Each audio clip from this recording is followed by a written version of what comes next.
Hi dear, Sunday മോർണിംഗിൽ ഒരു കുട്ടി വ്ളോഗാണ്. അപ്പോൾ രാവിലെ തന്നെ മഴയൊന്നുമില്ലാതെ നല്ല കരിഞ്ഞ വെയിലായിട്ട് തന്നെ നിൽപ്പുണ്ടായിരുന്നേ. അങ്ങനെ ഞങ്ങൾ നേരെ അടുക്കളയിലേക്ക് കയറി. ഞാൻ അപ്പോൾ പാലപ്പം ഉണ്ടാക്കാനുള്ള പരിപാടിയാണ്. ചേട്ടാ സൈഡിൽ കൂടെ ചായ ഇടുന്നുണ്ട്. കറി വെക്കേണ്ടായിരുന്നേ. കറി ഇന്നലെ രാത്രി നമ്മൾ ബീഫ് കറി വെച്ചിട്ടുണ്ടായിരുന്നു. സൺഡേ ആയതുകൊണ്ട് കുറച്ച് ലേറ്റ് ആയിട്ടാണ് ഇന്ന് എഴുന്നേറ്റത്. പിന്നെ ഞങ്ങൾ കാപ്പിയൊക്കെ കുടിച്ച് അത് കഴിഞ്ഞിട്ട് നേരെ ചേട്ടയാണെന്നുണ്ടെങ്കിൽ വണ്ടി കഴുകാനായിട്ട് മാറി നിന്ന്.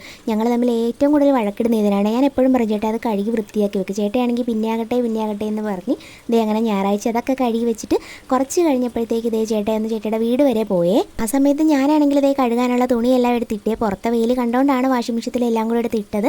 അതൊക്കെ കഴിഞ്ഞിട്ട് പിന്നെ ചേട്ടയെ പറഞ്ഞ് ചിക്കൻ വാങ്ങിക്കൊണ്ട് വരാം, അതിനുള്ളതൊക്കെ അരിഞ്ഞ് സെറ്റാക്കാൻ പറഞ്ഞിട്ട് ഞാൻ എല്ലാം റെഡിയാക്കി വെച്ചപ്പോഴത്തേക്ക് ചേട്ട ചിക്കനും കൂടെ ഒരു ചക്കയായിട്ട് വന്ന് ചേട്ടയുടെ അമ്മ കൊടുത്തു വിട്ടതാണ്. പിന്നെ ഞാൻ പെട്ടെന്ന് ചിക്കൻ കറിയൊക്കെ വെച്ചിട്ട് കുളിച്ചിട്ട് വന്നപ്പോഴത്തേക്ക് ഒരാളിവിടെ ചക്കയായിട്ട് മൽപ്പിടുത്തമാണ്. പിന്നെ ഞാനും കൂടി ചക്ക പൊളിക്കലും കഴിക്കലും എല്ലാം നടക്കുന്നുണ്ട്. അപ്പോൾ സൺഡേ മോർണിംഗിലെ വിശേഷങ്ങൾ അത്രയേ ഉള്ളൂ. ഇഷ്ടപ്പെട്ടാൽ സപ്പോർട്ട് ചെയ്യണേ. ടാറ്റാ.